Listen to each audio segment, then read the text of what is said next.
Welcome to the London Free Press Podcast. I'm your host, Rachel Gilbert. A former lawyer is one of two people charged in a massive luxury home drug lab bust by London police in a scene that can only look like it came from Breaking Bad. So today I'm talking with London Free Press crime reporter Dale Carruthers about this wild story that has a lot of twists and turns and what we've learned about the lawyer and his alleged partner in crime since the drug bust on April 4th. Hi, Dale. How are you? I'm good. Thanks for having me on today, Rachel. Of course. Yeah. So let's kind of start from the top. Let's start with how police found this cannabis. It was a cannabis extraction lab that they found in a luxury home. It was a $2 million home on Commissioners Road. How did police even find this thing? So it all started with an April 4th disturbance call to this home at 467 Commissioners Road East. So police were called to the home for a report disturbance. And when they went there, they noticed materials that they thought could be used for a drug lab, essentially. So they arrested two people. One was later released unconditionally, and the other man was charged. We now know his name is Donovan Went, charged with multiple offenses, including forcible confinement, firearms offenses, assault with a weapon. And then police launched this investigation into a suspected drug lab, and they called in the OPP's clandestine laboratory investigation unit and some other partners, the fire department, and they said they uncovered a large and complex cannabis extraction lab. So essentially that is a lab where the operators are using a solvent like butane or propane to process dried cannabis to extract the THC into what's called shatter. Cannabis oils, it's used for vaporizers, edibles, that type of thing. Okay. What was the initial disturbance call? Do we know much about that? And Um, was Went arrested on that initially? yeah, that's Okay. what he was arrested on. So it was a call Okay. for disturbance. That's really all Right. to it. Then they would have done their investigation, and they said it was a weapon and drug investigation that he was arrested on. I see. Okay, so I was going to ask what is a cannabis extraction lab, but you've explained that. What did police actually seize from the home? What did they find there? Because there was So a lot in there. they seized over $8 million worth of drugs. The bulk of it was what you call big liters of cannabis oil. So that would be like Okay. pure THC that was processed. They also seized MDMA, magic mushrooms, a bunch of other different cannabis products, dry cannabis as well. Two loaded weapons, two loaded guns, a handgun, and a rifle.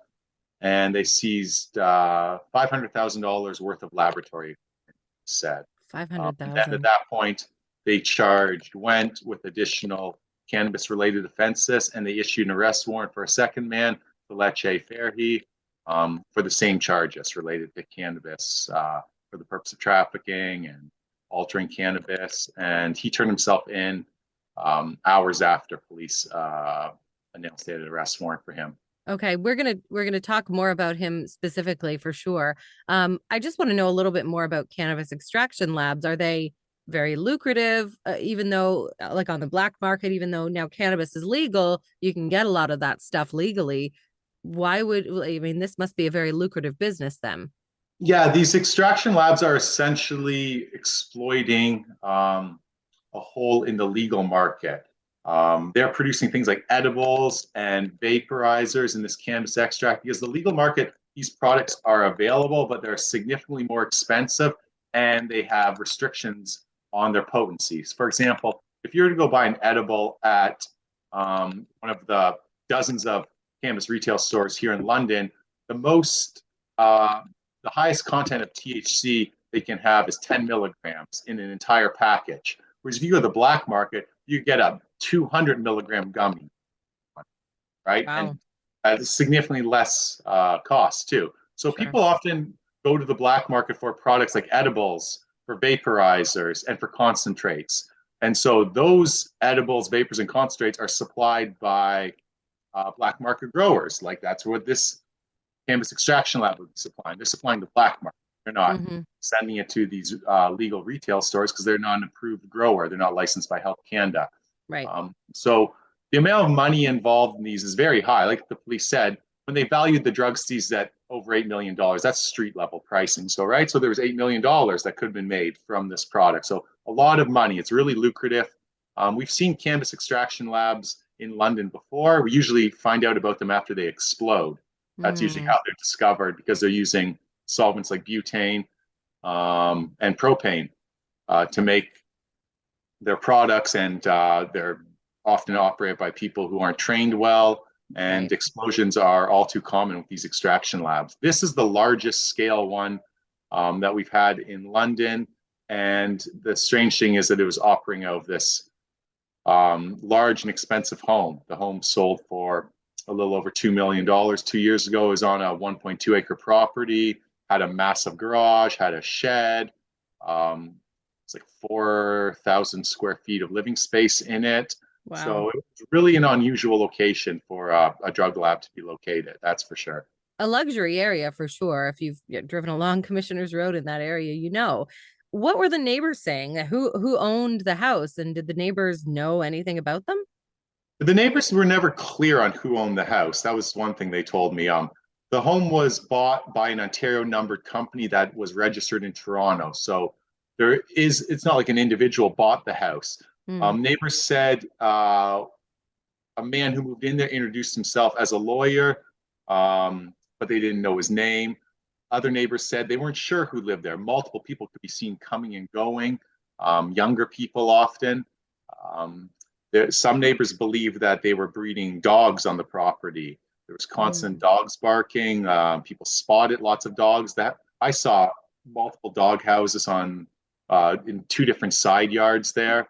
And the city says they had been called there for noise complaints 3 times in the past couple of years for animal and human noise complaints. And city ultimately seized a number of dogs from the property after the home was raided by police. So there's definitely some animal behavior going on there as well. So neighbors didn't know what was happening there, but after the bust, they looked back in hindsight and things kind of added up.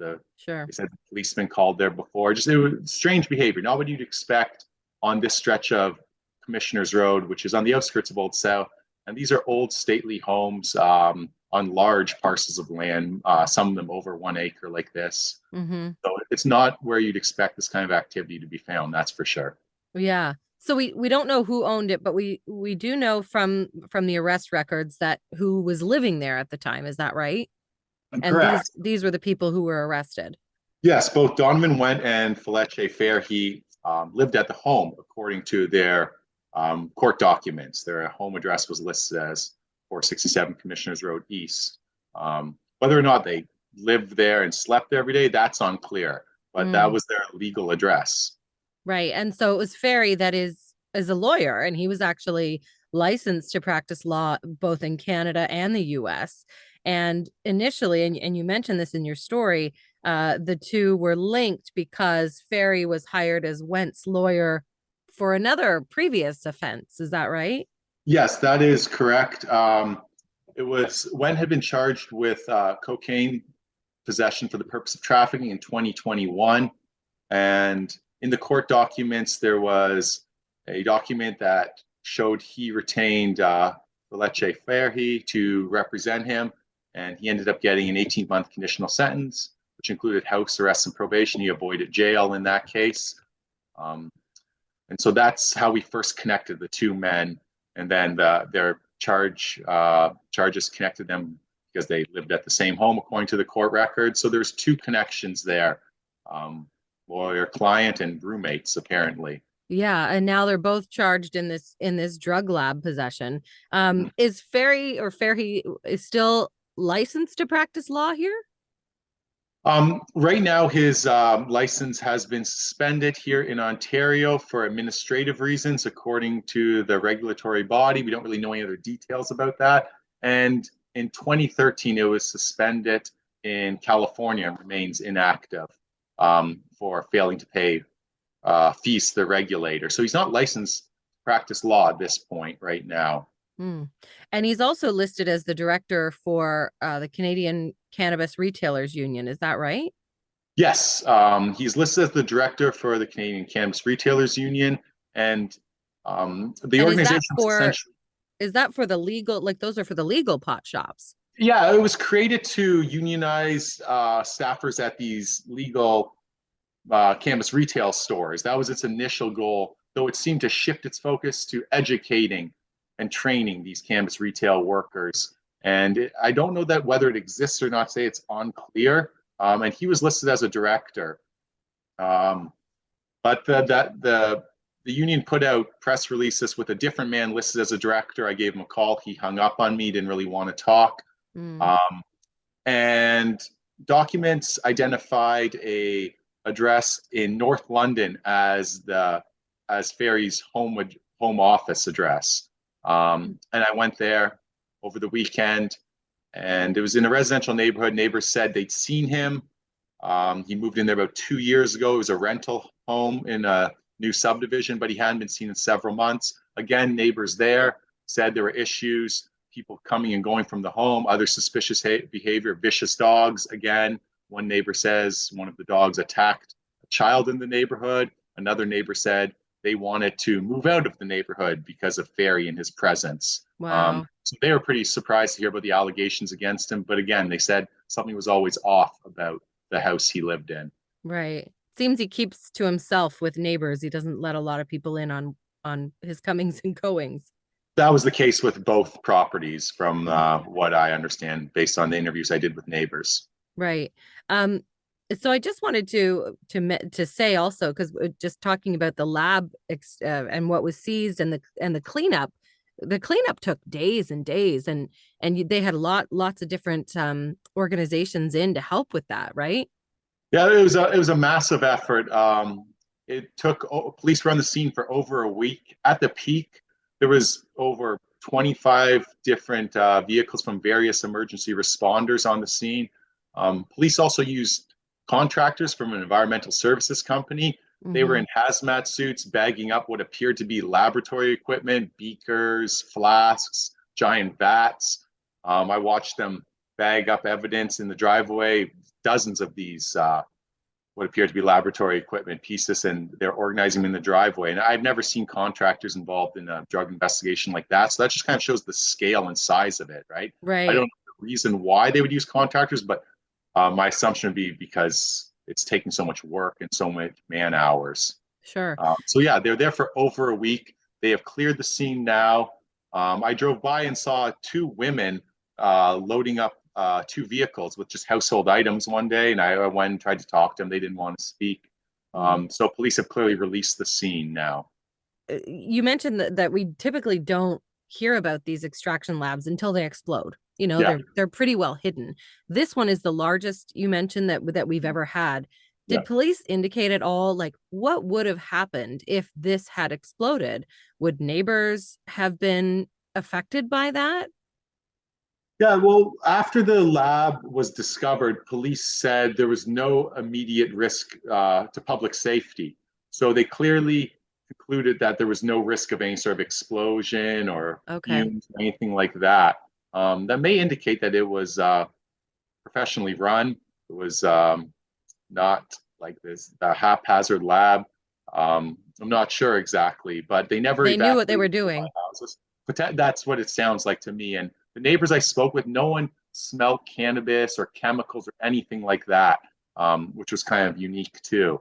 Hmm. So this type of property, like it had the space. If it had the space and the privacy, that would make it ideal for an operation like police allege they found there. Yeah.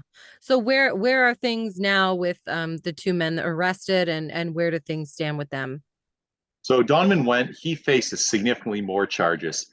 He faces the cannabis charges that Fair he faces. And then he also has 10 weapons charges for the guns that were seized. And he has all these unrelated charges from the domestic call. And these all involve the same female complaint, assault with a weapon, forcible confinement. So well over 2 dozen charges. He is being held right now. He's still in custody. Eventually, he will have a bail hearing, and we'll see where that goes. But Fletcher Fair, he has been released on bail. He was released on bail 2 days after he turned himself into police. His release conditions order him to live in Toronto with his surety. He's on house arrest, essentially. He can only leave Mm. for medical emergencies. He can't contact his co-accused, and there's a bunch of other stringent conditions on his bail. He was required to put $15,000 down, as was his surety. If he breaks his bail, he'd have to forfeit that amount. Sure. He wasn't available for comment. I called him, emailed him, didn't hear anything back. So we will follow his case through the courts. The case has been adjourned for a couple of weeks, and then it'll slowly make its way through the court system. Yeah. I don't think this is the last we'll hear of it. Of course, we're going to follow you and your court reporting of the situation and anything else that comes up on lfpress.com. Thank you Thank you so so much, much. Dale. I appreciate it, Rachel.